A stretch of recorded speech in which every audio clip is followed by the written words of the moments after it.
Pakistan super league के 11वें addition में अब ऑक्शन होगा और इसकी कंफर्मेशन अब पाकिस्तान क्रिकेट बोर्ड ने भी दे दी है। मैंने पिछली वीडियोस में आपको बताया कि इस दफ़ा ऑक्शन होना है, मैं ये वीडियोस लगाई, लेकिन लोग नीचे कमेंट्स में पता क्या लिख रहे थे, और भाई नहीं होना, आप ऐसे ही लिख रहे हैं, आपको पता ही नहीं है, आप ये वो। तो फाइनली अब पीसीबी ने भी उसकी कंफर्मेशन दे दी है। हमारा मसला ये है कि हम उस बंदे की बात सुनने के लिए तैयार नहीं होते जिसका कोई रिजल्ट अच्छा ना हो, जो कोई रिनॉन्ड फेस ना हो। तो फाइनली मैं आपको डिटेल्स बताता हूँ कि अब ऑक्शन किस तरह का होगा, क्योंकि कुछ बहुत सारी इसमें पेचीदगियाँ हैं। तो आज की इस वीडियो में मैं आपको वो पेचीदगियाँ क्लियर करके दूंगा कि असल में ऑक्शन होना कैसे है। क्योंकि बाद लोग ये समझते थे, और मेरा भी यही ख्याल था, कि शायद जो कैटेगरीज हैं वो ख़त्म कर दी जाएंगी और फाइनल जो भी जिस खिलाड़ी को पिक करना हो वो आराम से पिक कर लेगा, उस ऑक्शन बोली लगेगी, जो ज़्यादा पे करेगा वो उसको पिक कर लेगा। लेकिन ऐसा बिल्कुल नहीं है, हर कैटेगरी का अलग अलग ऑक्शन होना। There will be 4 to 5 categories और हर कैटेगरीज में अलग अलग खिलाड़ी रखे जाएंगे। रिटेंशन भी होगी, जो फ्रेंचाइजेज अगर रिटेंशन करनी चाहती है, प्लेयर्स और फ्रेंचाइज अगर एग्रीड है ऑन रिटेंशन, तो फिर रिटेंशन से उस खिलाड़ी का ऑक्शन बिल्कुल नहीं होगा। वो बेस प्राइस क्या रखी गई है बोली के लिए, वो भी मैं आपको बताऊंगा कि पूरी की पूरी कितने पैसे दिए जाएंगे, जिन पैसों में प्लेयर्स का ऑक्शन होगा वो क्या अमाउंट है वो भी मैं आपको बताऊंगा। और पूरा ऑक्शन का जो सिस्टम है वो आपको मैं खोल कर रखूंगा। तो सबसे पहले हम बात करते हैं कि ड्राफ्ट में क्या था। ड्राफ्ट में ये था कि फिक्स प्राइस थी और पिक सिस्टम था। हमने क्या करना होता था कि पिक कॉल का वेट होता था, पिक पहले से डिसाइड होती थी। अगर मतलब पिछले सीजन में किसी ने पहली पिक किया तो वो आखिरी करेगा, और इस तरह से किसी ने आखिरी किया तो वो पहली पिक करेगा अगले एडिशन में। तो ये सब आपको पता ही होगा कि ड्राफ्ट में हमने क्या कुछ किया है। लेकिन auction is totally changed. Auction में भी कैटेगरीज होगी, मोस्ट प्रोबेबली अभी तक कंफर्मेशन इसकी नहीं हो सकता कैटेगरीज का नाम चेंज कर दिया जाए, लेकिन जो ड्राफ्ट में कैटेगरीज थी हम उनको जरा डिस्कस कर लें। जिनमें थी हमारे पास प्लैटिनम, गोल्ड, सिल्वर, इमर्जिंग और सप्लीमेंट्री। ये कैटेगरीज हमारे पास मौजूद होती थी, इसी में ही खिलाड़ी मौजूद थे और उनकी फिर पिक हुआ करती थी, रिटेंशन भी चलती थी। अभी भी रिटेंशन होगी, हर फ्रेंचाइज जो है वो 4 क्रिकेटर्स को रिटेन करेगी, वो कर सकती है, और 5 जो फ्रेंचाइजेज है वो तो कंफर्म्ड है। जो 2 नहीं आएंगी वो फिर कैसे रिटेन करेंगे, ये बड़ा सवाल है, इसका भी मैं आपको जवाब देता हूँ। लेकिन पहले हम डिस्कस कर लें कि आखिर में ऑक्शन होगा कैसे।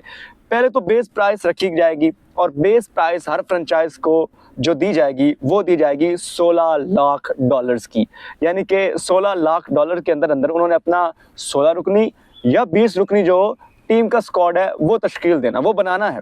उसके बाद क्या होगा जी, जो 16 रुकनी स्क्वाड होगा, उसके बाद हर टीम जो है जो 5 टीम्स, उनको ये राइट हासिल है कि वो उनको ये जो मुख्तलिफ कैटेगरीज है उनमें से एक खिलाड़ी जो है, एक खिलाड़ी और टोटल 4 खिलाड़ी जो है वो रख पाएंगे। किसके लिए रख पाएंगे? वो रख पाएंगे रिटेंशन के तौर पर, वो रिटेन कर सकेंगे। अब सवाल ये होता है कि रिटेंशन कैसे होगी, रिटेंशन किन खिलाड़ियों की होगी, कैसे मुमकिन हो सकता है किसी खिलाड़ी को रिटेन किया जाए।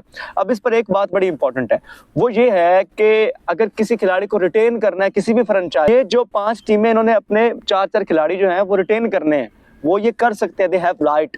अब कैसे रिटेन करने हैं उसके लिए एक शर्त है, वो शर्त ये है कि खिलाड़ी भी एग्रीड हो कि वो रिटेन होना चाहता है। लेट्स सपोज कि अगर शाहीन आफरीदी जो है वो लाहौर कलंदर्स का कप्तान है, तो वो खुद कहेगा कि मैं लाहौर से ही खेलूंगा, और लाहौर कलंदर्स भी कहेंगे कि हम शाहीन आफरीदी को ही रिटेन करेंगे।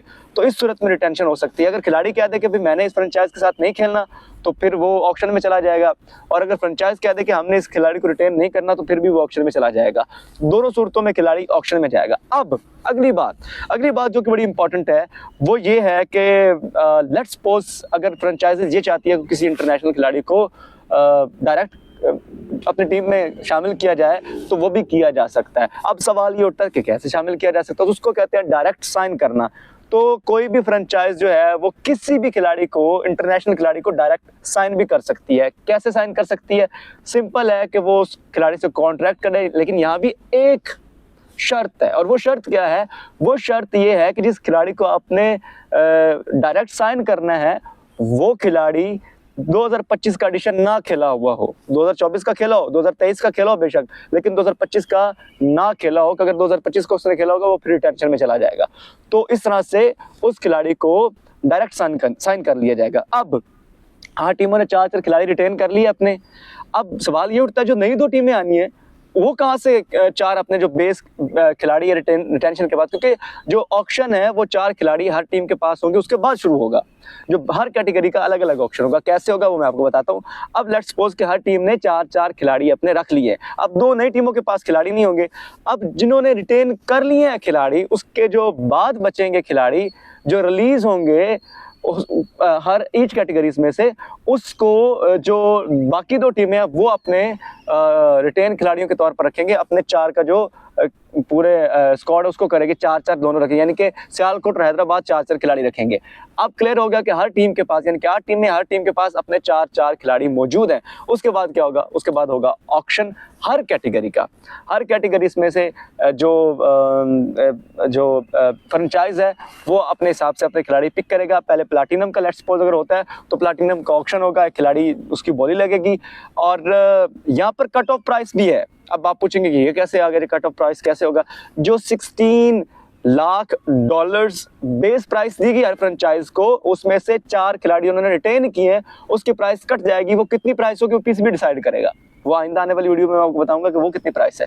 अब जो 4 खिलाड़ियों की बेस प्राइस में से वो पैसे निकल जाएंगे, यानी कि 16 में से लेट्स सपोज के अगर 6 निकल जाता है तो पीछे 9 लाख डॉलर उनके पास बचेंगे बाकी कैटेगरीज के लिए खिलाड़ी को अपने शील्ड देने के लिए। वो फिर जो प्लैटिनम के खिलाड़ी होंगे उनकी अलग रिटेंशन होगी, अलग ऑक्शन होगा।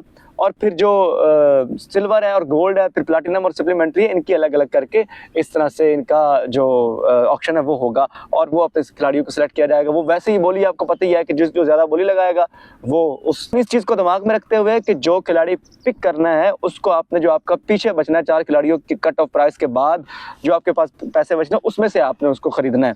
इस तरह से खिलाड़ियों का ऑक्शन होगा। अब ये सवाल उठता है कि कितने फॉरनर्स खिलाड़ी जो है वो हर कैटेगरी से पिक किए जा सकते हैं। तो अभी तक इतलात के मुताबिक 6 से 8 खिलाड़ी जो है वो हर फ्रेंचाइज फॉरनर्स के तौर पर रखेगी। इसमें तब्दील भी हो सकता है। अपने 20 के स्क्वाड में खेलेंगे कितने, ये तो आप जानते हैं कि प्लेइंग 11 में कितने खेल सकते हैं, लेकिन जो स्क्वाड में है 20 के या 16 के, उस हवाले से 6 से 8 खिलाड़ी जो है वो रखे जाएंगे।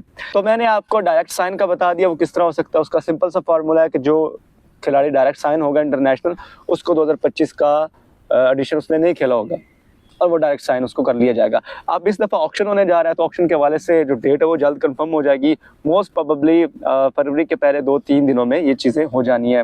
ऑक्शन टीम का ऑक्शन एक का रहता है, मुल्तान सुल्तान का, और साथ ही जो प्लेयर्स ऑक्शन है ये भी होगा। तो finally PSL is going to be a big brand as we are having auction rather than draft. हमने देखा है कि ड्राफ्ट एक अच्छा सीन था, लेकिन अब इस दफ़ा ऑक्शन होना है। आपकी क्या राय है कि कौन कौन से खिलाड़ी रिटेन किए जा सकते हैं? वैसे मैं आपको बता भी देता हूँ कि पेशावर ज़मी चाहेगी कि वो बाबर आजम को रिटेन करे, लाहौर कलंदर्स चाहेगा कि वो अपने शाहीन अफरीदी को रिटेन करे। ऑल तो उनकी फॉर्म इन एंड आउट है, लेकिन जाहिर बात है वो बड़े खिलाड़ी हैं तो वो चाहेंगे कि उनको रिटेन करें। इस तरह से रिटेंशन इज़ देयर। और कैटेगरीज भी होंगी, हर कैटेगरी का अलग अलग ऑक्शन होगा। और ऑक्शन में मज़े की बात यह है कि जो आप डायरेक्ट साइन भी कर सकते हैं। तो ये आज की हमारी ये वीडियो थी। आपको कैसी लगी ज़रूर बताएं। कोई सजेशन है या कोई सवाल है या आपको लगता है कहीं मेरी तस्हीह होने की ज़रूरत है तो नीचे कमेंट्स में लिख, सी कहीं करनी है तो आप नीचे कमेंट्स में कर सकते हैं। आपसे मुलाकात होगी अगली वीडियो में, तब तक बाय।